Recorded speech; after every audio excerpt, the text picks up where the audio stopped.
PodCandy! A podcast about cults, crimes, and killers.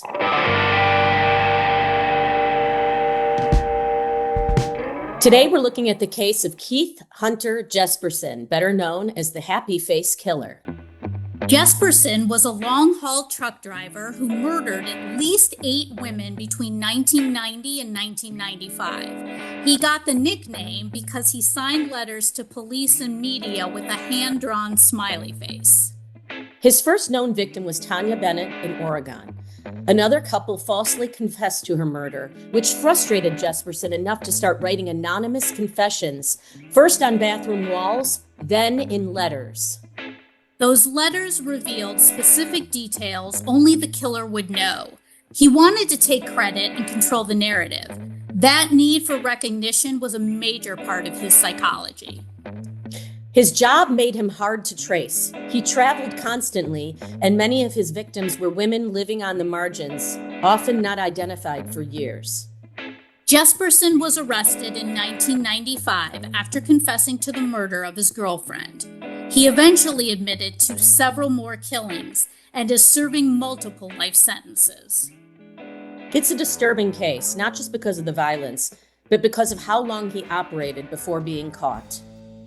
It's a case that reminds us how easily violence can hide in plain sight. Outside my window, it's only raining. When the wind blows, I feel pain. I don't need no doctor, baby, I'm not sick. My body's been locked up, heartbroken ever since.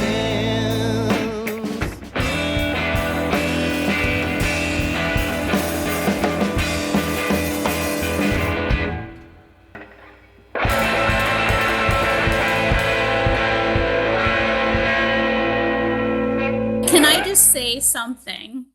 I Sure. had the hardest time finding this to watch because isn't this so Happy Face, Anna Lee Ashford, and Dennis Quaid, right? They did like a dramatized recent version of this. So it kept pulling that one up. I was Googling, anyway, for all of those listening, I personally watched it. I couldn't find it on Max. I watched it on Prime, and I had to technically pay $2.99, but I had a credit from all of my purchases. Very bad to say I buy a lot on Amazon because I'm trying not to. I'm trying to support local business, but I do buy a lot. So anyway, that's just my first initial thought off the bat. It was hard for me to find, but I did find it on Amazon Prime, and I believe I had to extend my membership, right, to do something. But it's called The Happy Face Killer, and it's one episode, and it's interesting. Wasn't my favorite case that we've explored. Agreed. But he definitely was a scary guy, and a guy that really had no remorse, and was just, when he was confessing to what he did, it was kind of depressing, I think that this is the type of thing, and I believe I've said this before, that keeps me away from going back on dating apps, because this is like a dude who was very large in stature, but kind of unassuming, right? Like he wasn't like somebody that was like doing a lot in his life. He was married for years. He had some kids, but he wasn't like known for like murdering as a younger fella. I'll say fella, right? Yeah. So but these are the type of guys, like he's in a bar, he meets these women, and he must have some sort of magnetism. It was cute. He was a little He cute. was cute. Cute. He was cute. Huge Yeah, hands. Yeah, Huge hands. What does that say about him, Stacey? Huge Well, hands. Huge feet. Huge Exactly. nose. That's how. Yeah, Huge, maybe huge nose. I hear where you're going with that. But you know what I'm saying? Like, women were like, this guy must have some sort of mojo. Of mojo. Well, he said that he would say, well, she wanted a party. So, she wanted a party, so we went out. And, I told her twice, not to do that. And on the third time, I just strangled her. Like, where's the line? Yeah, but it's like, she didn't listen twice. So on the third time, I killed her. And then he stepped on her neck and then he threw her. And so what happened with you and her? She started to hit me with a scam about wanting me to give her another $40. And I said no about 3 times. And the fourth no, I put my hand around her and I strangled her. She was hustling you, and she wouldn't take no for an answer. She wouldn't back. I said, I paid you $40. I ain't gonna pay you another $40. That's it. How dare her after I've given her what she wanted to begin with.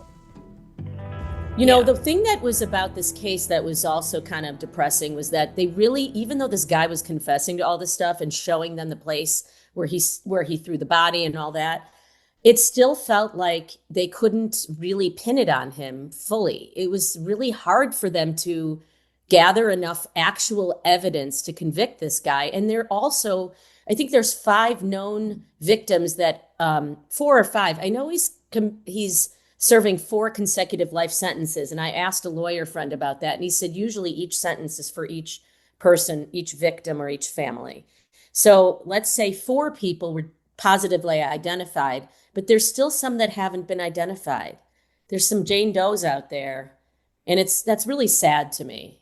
When there's people out there that haven't been discovered and they can't recognize the faces. I don't know what that process is. And also, like, somebody else confessed to the murder. So, like, his first one, a woman concocted a story to get her deadbeat boyfriend into prison.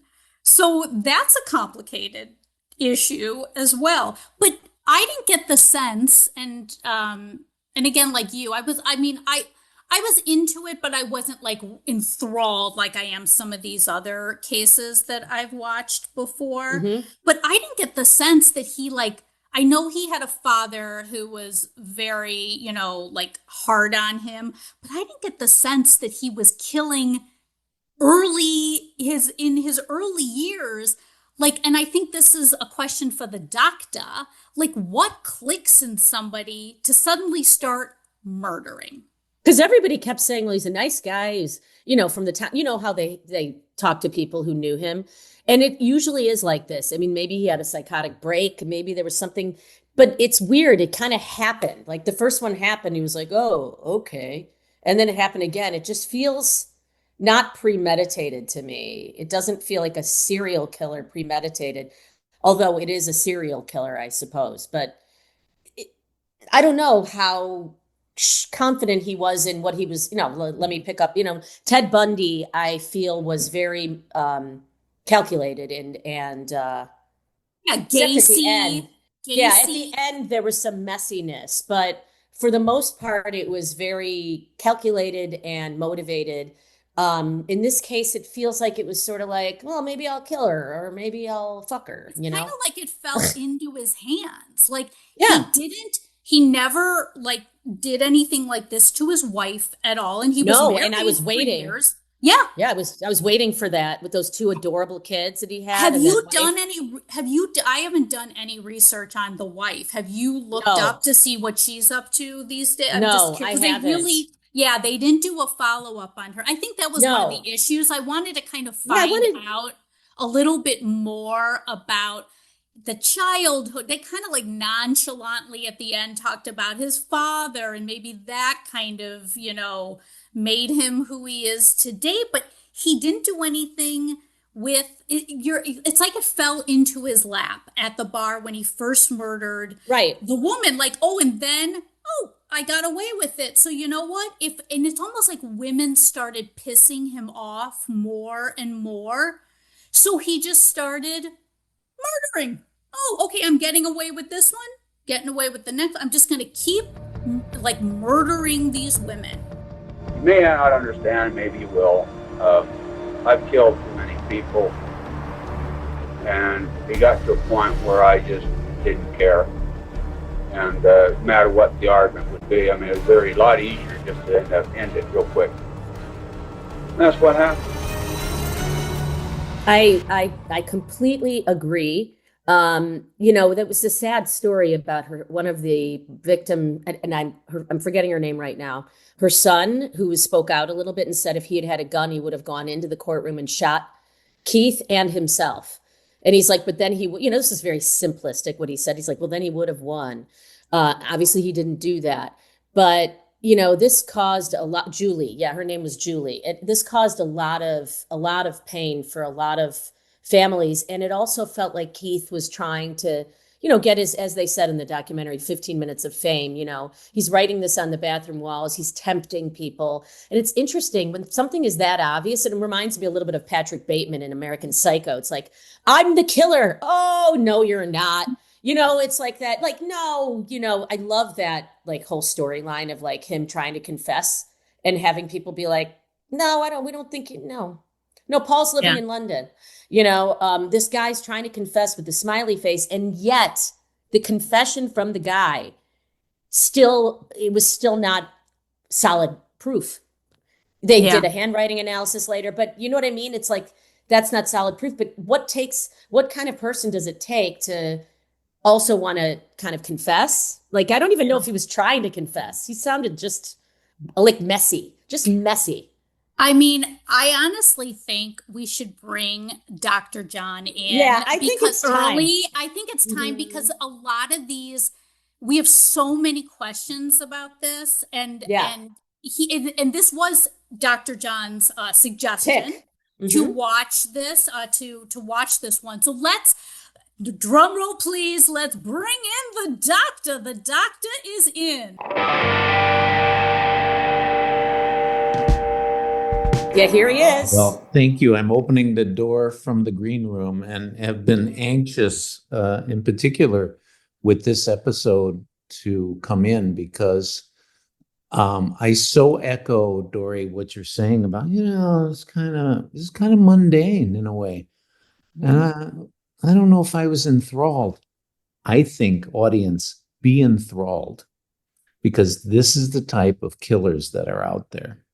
What we get fed by the media and movies is, these sensational plots and sensational killing and this cat and mouse game of finding these people. And I think that was another kind of blasé part about this, is that this guy kind of just showed up as you were just saying, oh, I'm the killer. Hey, everybody, killer. But I refute a couple of things on the documentary kind of highlighted, which I think you both fell into, and that is this whole thing of the fame. I don't think he showed any interest in fame at all, other than he was dumb. He was stupid and socially what should I say, socially inept, with sending a letter to his high school reunion after he confessed and been proven and sentenced to all these killings, sort of like, gee, remember me? How come nobody's paying attention? 2003 was the 30th class reunion. Keith had wrote the class a letter kind of explaining why he wasn't there.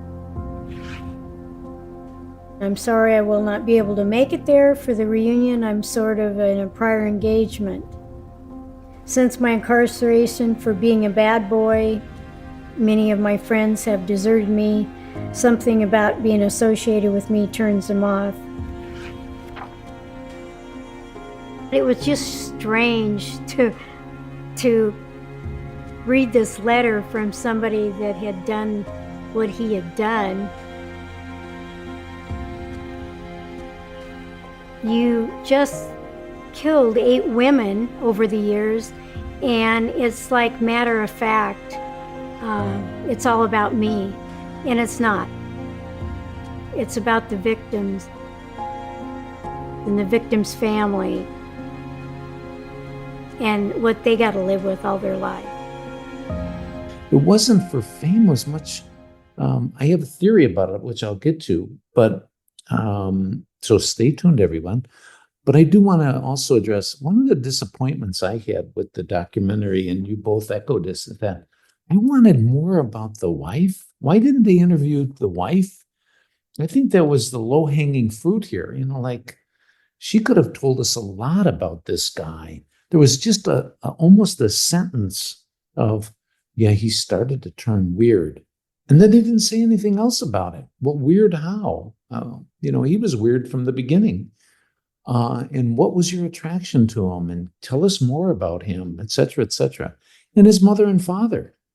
Why didn't they dig into it? But everyone, and especially our audience, that's why we're here. You know, we're going deeper into these cases and asking these kind of questions and hopefully giving these kind of answers of what motivates them, what's their background, why are they doing this?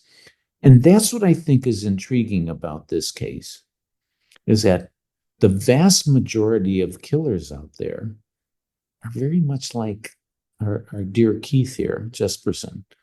They're not sensational, they're methodical, they're dumb, as opposed to, again, what movies portray as these, you know, genius killers that are fooling the police, etc. I didn't get the sense that he was methodical. Like, I got the sense that it kind of, again, fell into his lap, and then he acted upon annoyance. Yeah. Like, you know he what? would be dating a I lady. take that back. That slipped out. That slipped out of me. You're exactly right. Because this is the unique thing about Mr. Jespersen here in this episode.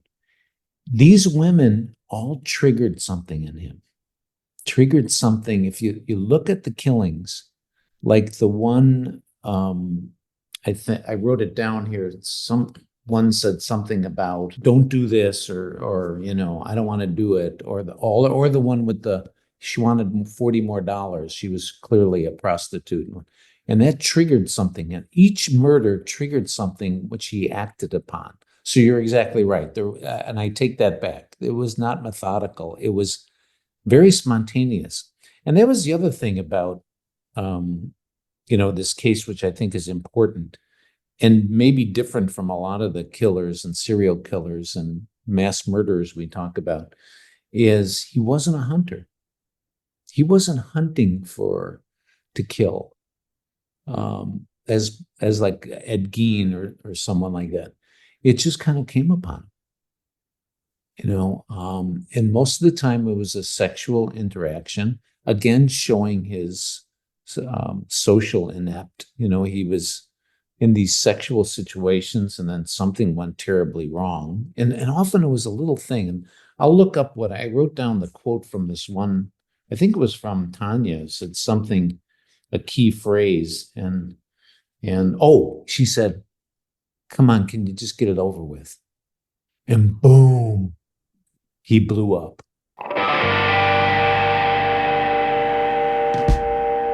Again, I think that and forgive me, because I feel like I am kind of just, again, hell-bent on this with the wife. And yes, you're right. Like, she probably didn't want to be on this because she's probably just trying to live her life and she doesn't, you know, want to be bothered by this. But like, he didn't snap with her. And I'm sure, and they did say she was submissive and all of that. But like, you know, as with your patients or you dealing with this a lot, like, why later in life would he start why would these things trigger him later in life, but it didn't with girlfriends and his wife before that, you know? Oh, because here's a key fact, and it may sound very simplistic or fundamental. I think in his home environment, he was controlled. That's why it wasn't early on, you know, whether it was family control. Remember, he was controlled by a very strict father and maybe a abusive father. And I think being in the family environment and also his own marital environment put some controls on him. But where did all these murders occur? He was on the road as a over the road truck driver. Freedom. I'm not controlled by this umbrella of people that are watching me and I can't do this. That's another key aspect of this whole case, which I think to me is enthralling. So he said, well, I like sex, it's, there was something sort of simple about him. I wanted to just bring this up.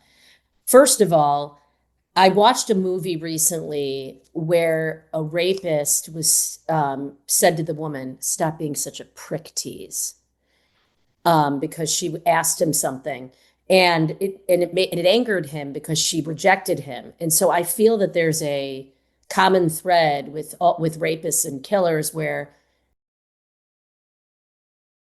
you kind of have to play along. I mean, I don't know what you have to do because I've never been in the situation, thank God, but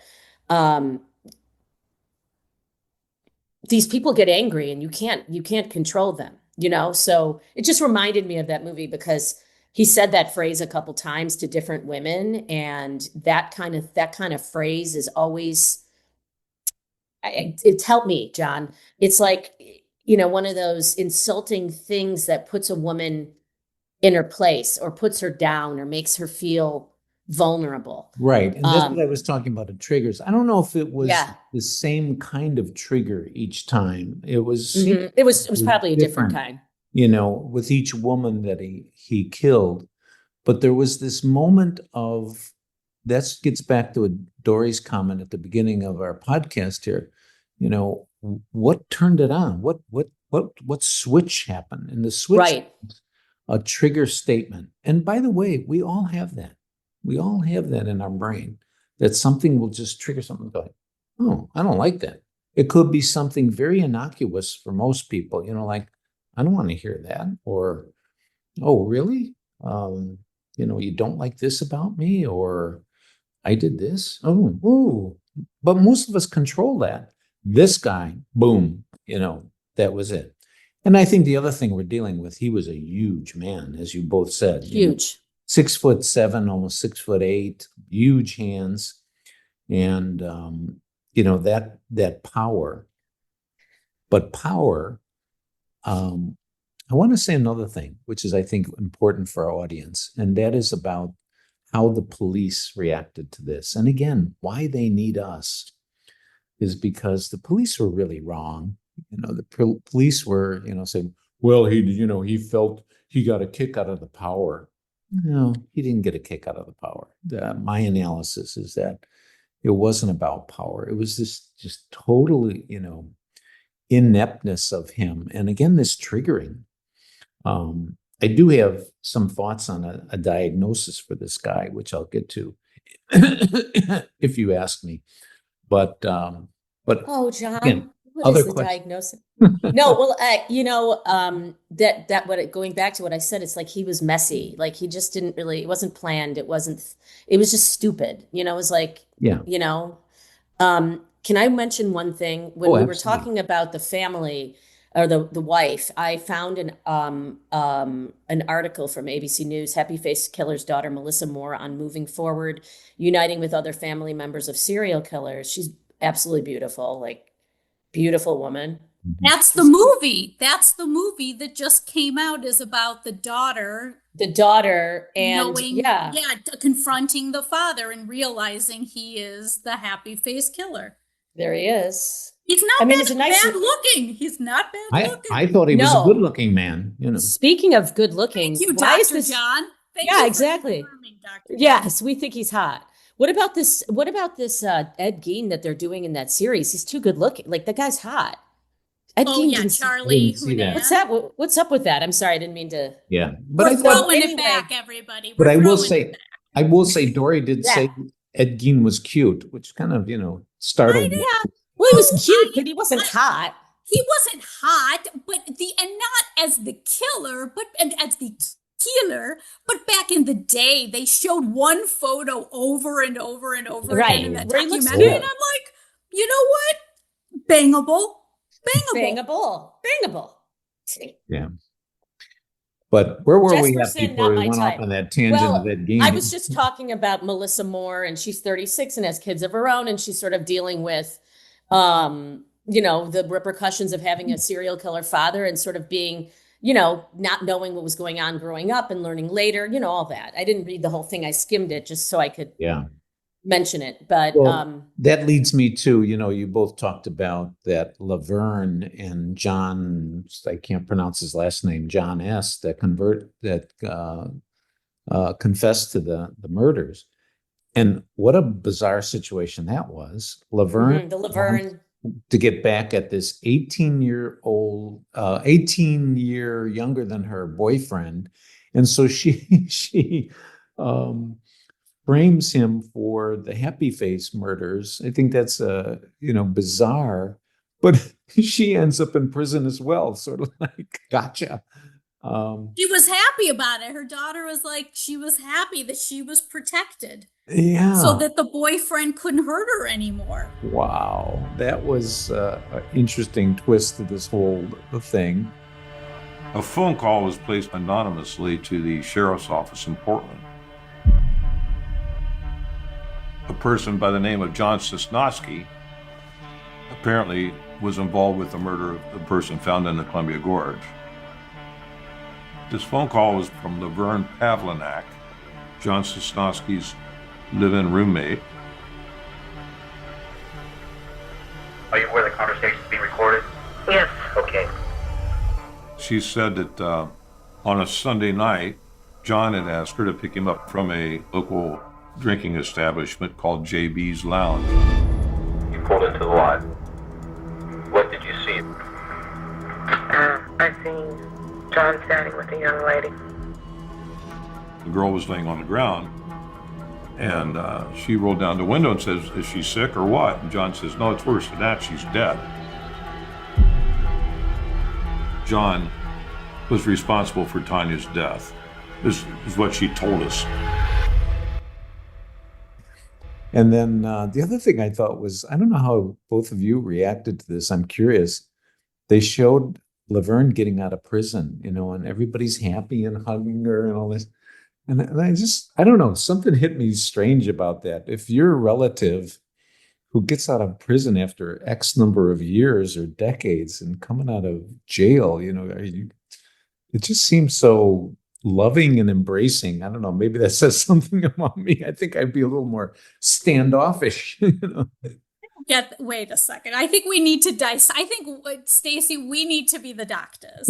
Wait a second. You're saying that Laverne and her loved ones were too loving on her?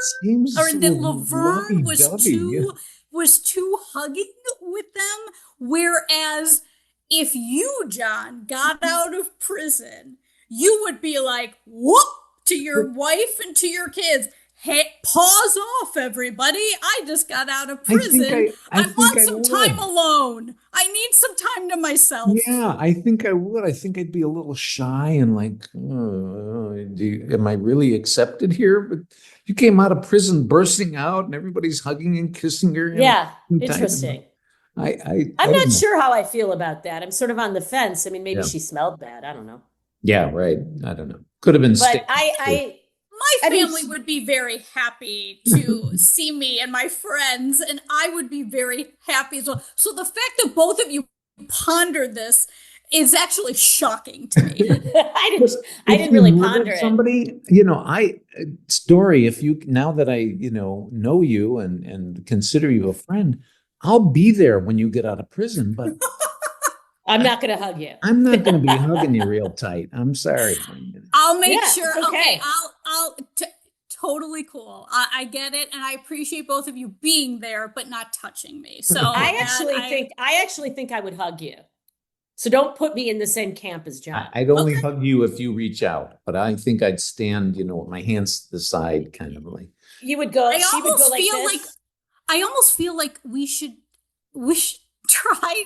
This probably is impossible, but we should try to get Laverne on an episode to talk to her. That would be Just to- amazing. Just to ask her a few quick questions. Why does she about- look so period? She looks like she came out of 1977. Like her hair, her face, Yeah, all look the, you know, it's just this sort of period look. And even in the, what year was that when she got out? The Yeah. 90s, right? Yeah, I mean, the 90s, well, And what about that guy who was having this affair with her? He, again, not a bad looking guy, 18 No. younger. And it looks, no, not a bad looking and she guy. looked like my grandma, you know? So- Yeah, she does. Like she looked old even when she was young. yeah, yeah. I You like know? the fact that all of our podcasts, and I am definitely the number one guilty about this, is who is attractive and Yeah. who is not. Like, Well, we you know, rate, gotta like be we rate serious. attractiveness on serial killers and the people that these documentaries are about. You know, I like I- that. That's how we differ. That's how we differ from other podcasts, From the other ladies people. and gentlemen. Yeah, we're talking about hot versus not hot.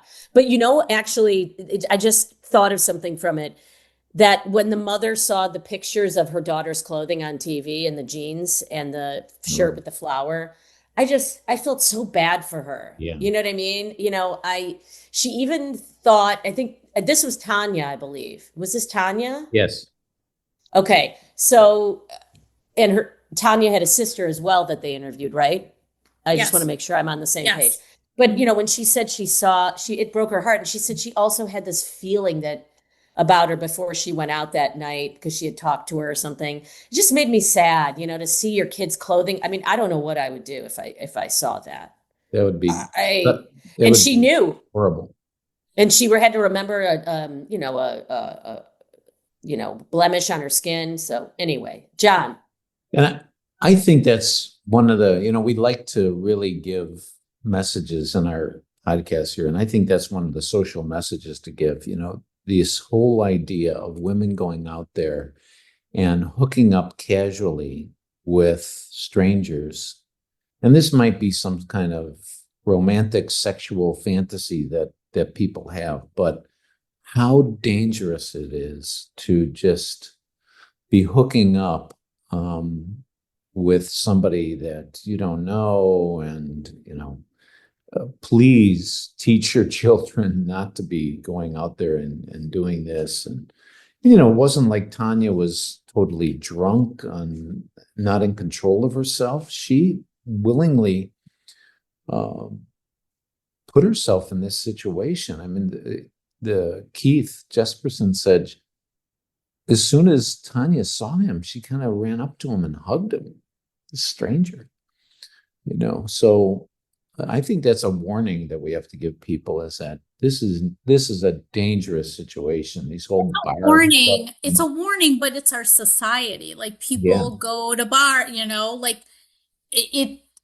there is a fear. I keep saying it, like there's I think nowadays too, and this was in the 90s. So it was really going out and meeting people in person. But nowadays it adds, with all the apps and just like randomly like meeting people, that's not any better anyway. So like, so I think if we're teaching a lesson, like obviously tell somebody where you're going, make sure like you have maybe a friend or two with you, whatever. I think that's like the basics and it's understandable. But yeah, our world is just like here was a guy who had never killed before Tanya, who suddenly that night was like, yep, she hugged me. It was weird. Other things triggered it. I'm just going to murder you. Like nobody saw coming, but and then he got probably the bug in him to go out and do it again and again. And again, I want to point out that it wasn't like a lot of killers we're going to talk about. It wasn't a sexual perversion. He wanted to get laid. He was looking to get laid, like, sorry to say of my gender, but a lot of guys do. And it wasn't weird sex. It seemed like it was conventional sex, but it was this whole trigger thing. They all said something that just didn't sit right with Keith, and boom, he exploded. And then, of course, with his physicality, it didn't take much for him to, kill these women. So very sad and very dangerous situation. That's why I think be enthralled, audience, with this story, because This is the way it typically is. I think the statistic is that 80% of all killings are domestic killings by someone that you know. So it's not hunters and, the Silence of the Lamb killer, etc. These are people that, are familiar with you and in our environment. So that's the message here. It's dangerous out there.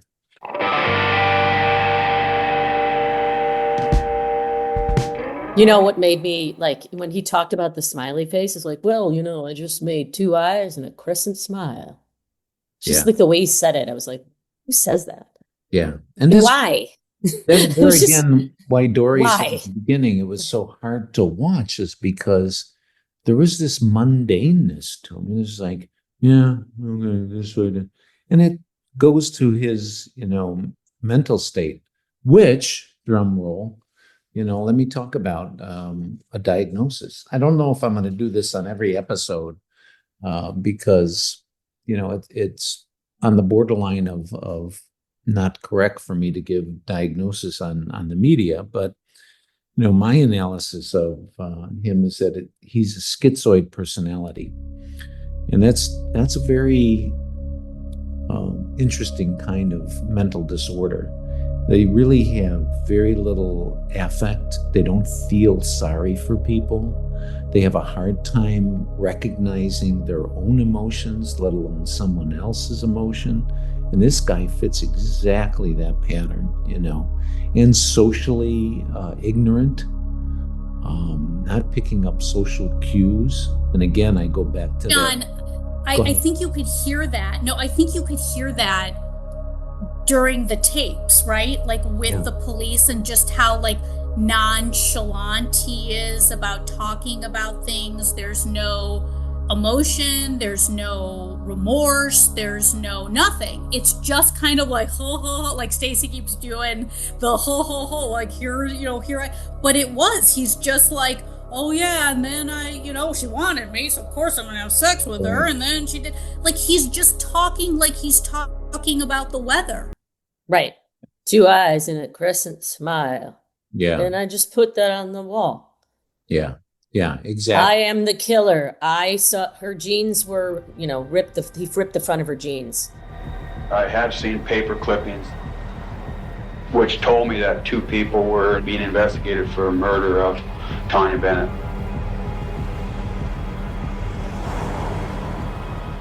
So I started writing bathroom walls.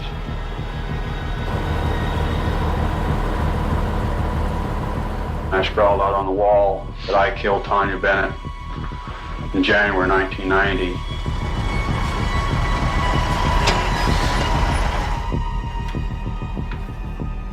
It was found in a men's room at a truck stop in Livingston, Montana. And it says January 21st, 90. Killed Tanya Bennett in Portland. 2 people got the blame so I can kill again. Cut off buttons on jeans. Proof. That's written on the door in ink. So you're saying schizophrenia? Is that what you're saying, John? No. Schizoid okay, so it's different. Personality. It's different. A schizoid personality. Schizoid? That would be what we would call in my field a differential diagnosis is schizophrenia or schizoaffective personality. But that entails that there has to be some break with reality. There was no break with reality with this guy. He didn't have any hallucinations, delusions. He didn't, put on a happy face mask and, etc. He was very much in reality, but a simple, socially inept guy. It's a serious mental illness, by the way. John, I'm just curious, who else, maybe of more popular serial killers or killers, who else has that you think has that diagnosis of some other more famous killers? Anybody who comes to mind? Hard question. It could have been Dahmer.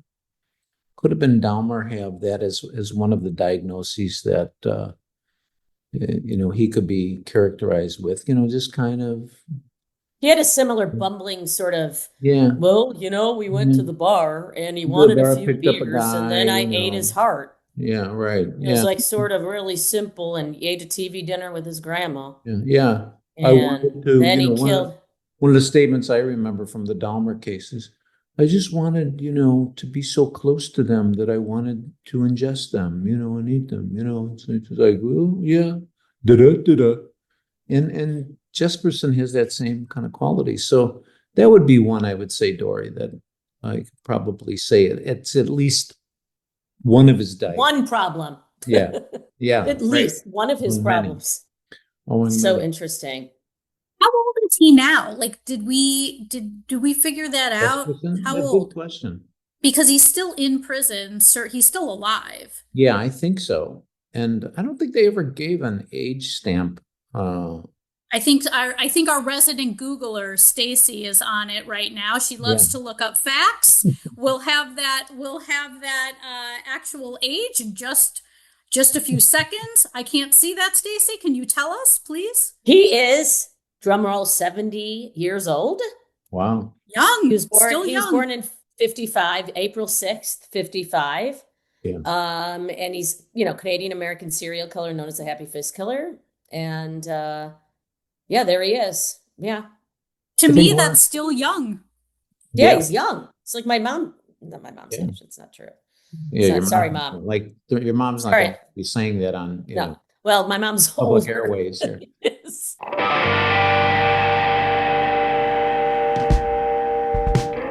One of the other things that we haven't talked about and mention is that this whole idea of him growing up and not fitting in.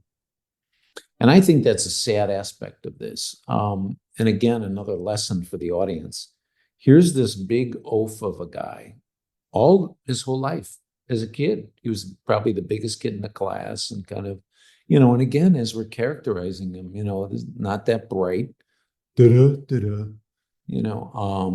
and what happens to kids?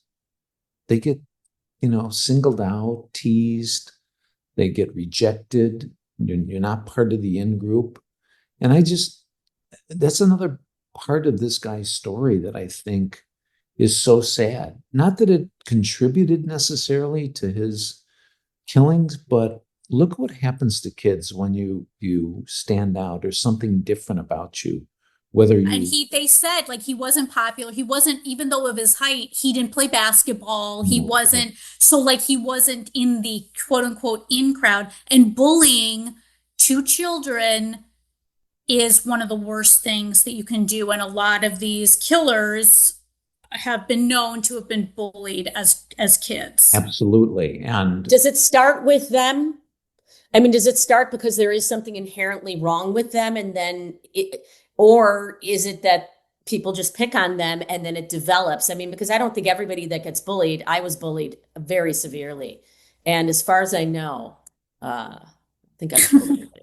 But, I was severely bullied and that's another topic. But, obviously something didn't snap. So, John, thoughts? Well, it certainly contributed to him having this morose, depressed kind of continence about him, but I don't think it was the root cause. I don't think it, that was what made him kill people, but he had a whole lifetime of being on the outskirts of society. And that's what's sad about what we're talking about. And by the way, I, in my field, was an early voice bringing up how detrimental teasing and bullying is to kids.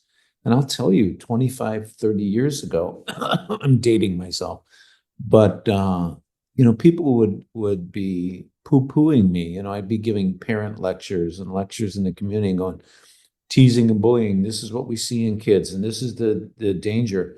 And I would get hecklers in the audience, especially men and dads, going, oh, that's not a problem. In fact, what I tell my kid is some kid teases you, you go there next day and punch him in the face, And it's like, really? How primitive is that? So teasing and bullying is, a huge problem in our society. And he's the epitome of one thing I want to point out, which is very important. He gets ostracized by the peer group and child society because of his size, which he can't do anything about.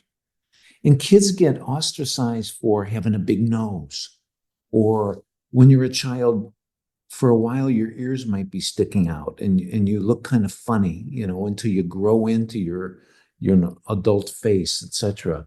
Or you have a funny hairdo because your parents are old-fashioned or something like that, or you have to wear hand-me-down clothes. Right. So a lot of the clothing and the stuff is a big part of that, because kids don't fit in. They're not wearing, especially in these areas out here. And there's nothing you can do about it as a child. You're not in control of your life. And so that cuts to the core. It cuts to the core of who you are. And that's why it hurts so much, is because, there's nothing I can do about my big nose, until it also sounds like too, like as he grew up, like they didn't talk about friends of his, like male friends of his, or that he had any. And granted, he was on the road all the time and, as a truck driver, but no one mentioned anything about a friend, which is sad, sad to me. Again, very sad. We're on a very important track here, which is that he was, again, outside of society. And that you do, I think we'll find, I might be wrong, but check this in future episodes. I think this is going to be a common theme, a thread of a lot of the killers that we're going to do outside of society. Well, Dahmer. Yeah. I mean, certainly not Ted Bundy. He was like popular. I don't know if he had friends, but Gacy had a lot of friends. I keep bringing up Gacy, like that's the only one I know. But it's like I've watched so much on John Wayne Gacy, but he was very popular. He knew a ton of fascinating. People. So well, he was also a clown. So as we talked about, clowns have a lot of friends. Right. Clowns have friends. Always have friends. What if you're a sad clown? Do you have friends, or is it just happy clowns? John Wayne Gacy, didn't he have like a smile? Like it's like these smiles, these like sort of metaphorically opposite of what's going on inside of these people, happy face killer. That's what's scary about them, by the way. Maybe we should do a whole episode on clowns and why they're so scary. I got a lot of research on that, by the way.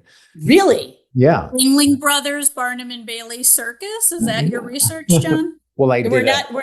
I was called into a case in, where is that? Baraboo, Wisconsin, about a young man who tortured another young man. And Baraboo was the winter home of Ringling Brothers Circus. But back to clowns, one of the things, a little tease to the audience, if we do have an episode on that. I love this. It's about the mask and the costume being someone that, who's behind that. That's what's scary about it. Yeah. It's like being an actor. Just kidding. Yeah. Well, the unknown like when we were actors. No, but that is true. It is. Do you think it's a conscious choice of theirs, or is it something they're attracted to? What do you mean? Being a clown? Like let's say Gacy's a clown, but he's also a murderer. Is it like a cover, or is it just ironic? Well, is it something Gacy, he planned? With Gacy, I think it was a cover, but a lot of people who are attracted to being a clown truly want to entertain and be funny with, children and stuff like that. They're not all pedophiles and killers. And we're not bashing clowns. We're not a podcast that bashes clowns. No. We are very supportive of the clown community. We're pro-clown. Pro-clown. We don't want the clown union, coming after. No, I certainly don't want any memes chasing me, which reminds me of one thing. When I was little, my mom hired this is a different story than the Gacy clown. My mom hired a clown for my my third birthday. And the doorbell rang, and it was a bunch of, as my mom said, memes. It's a bunch of mimes.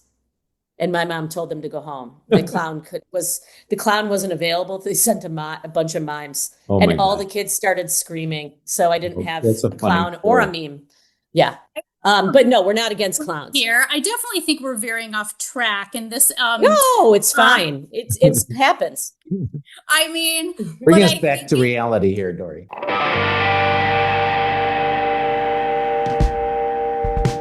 The one thing I just wanted to just really quickly ask, because you brought it up, Stacey, and we didn't go into it too much, is that Julie, that woman to me and her son were the most tragic people in the whole documentary, because his mother was like obviously struggling with drugs, right?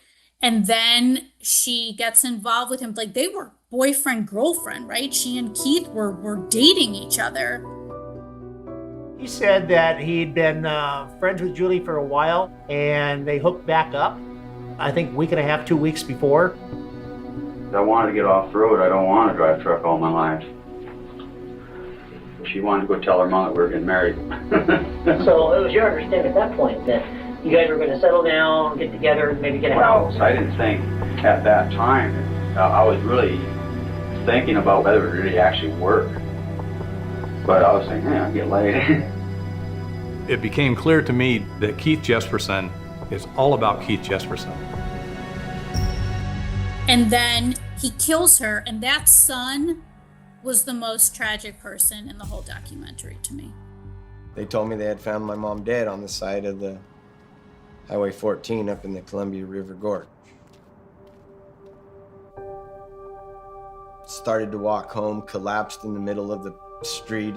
You can't explain it. I mean, you can't explain the feeling, you know. I just basically fell to the ground.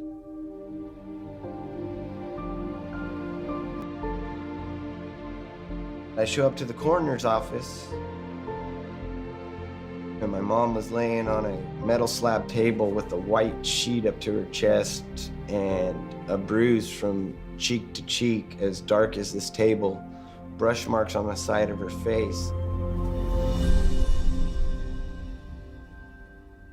Physically seeing her and then hearing how she got that way. It's horrible. That's my last image of my mother. I think there's an interesting point about that son, which very interesting point for the audience. Notice his transformation. He said, everyone, just FYI to the audience, you know, when the trial first started, I wanted to bring a gun in and put a... Right, I said that in the beginning. Yeah. Put a bullet in his head. Head. But did you notice later on in the documentary, he said, you know what? He's rotting in jail. If I would have put a bullet in his head, and then he wanted to kill himself. He said, the plan was, I'll put a bullet in his head and then kill myself. But I couldn't bring a gun into the courtroom. Interesting, right? But then he said at the end, you know what? If I would have done that, he wins. Right. It's so important for people to hear.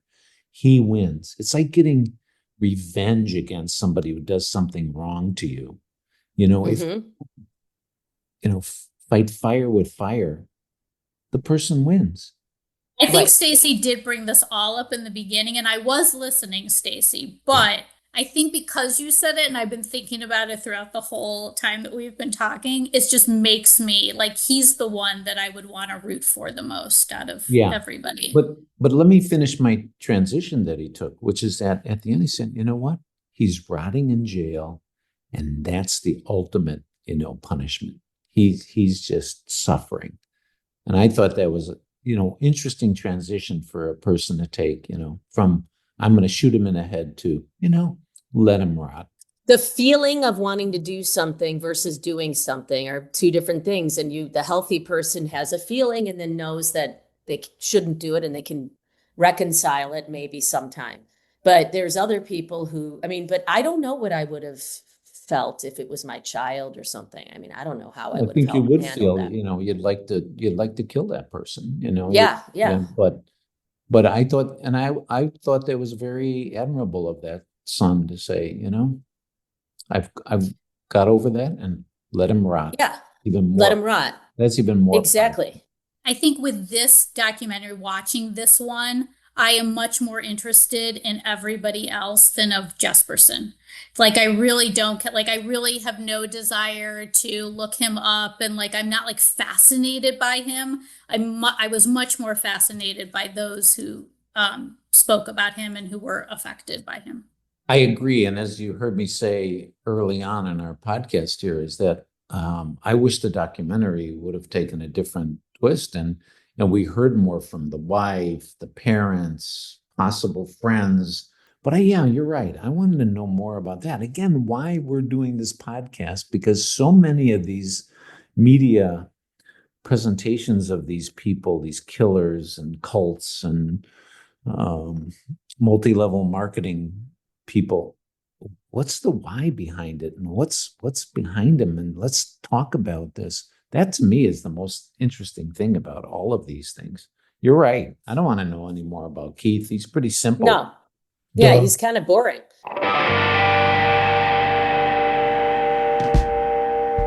I hope for this one that many clowns listen to it. That's my hope, is that all the clowns listen to this episode. We really want to spread the word to your local circuses. Do you mean clowns in a kind of wide bandwidth? Like, I used to call my children clowns. You clowns. Yes, I hope your kids are listening, John. I definitely hope your clowns are listening. They better be. So there you have it, everybody. I think our next episode after this one is going to be a doozy. I think we're going to have, we already know what that one is. We won't ruin the surprise for everybody, but we may be discussing a cult or a crime.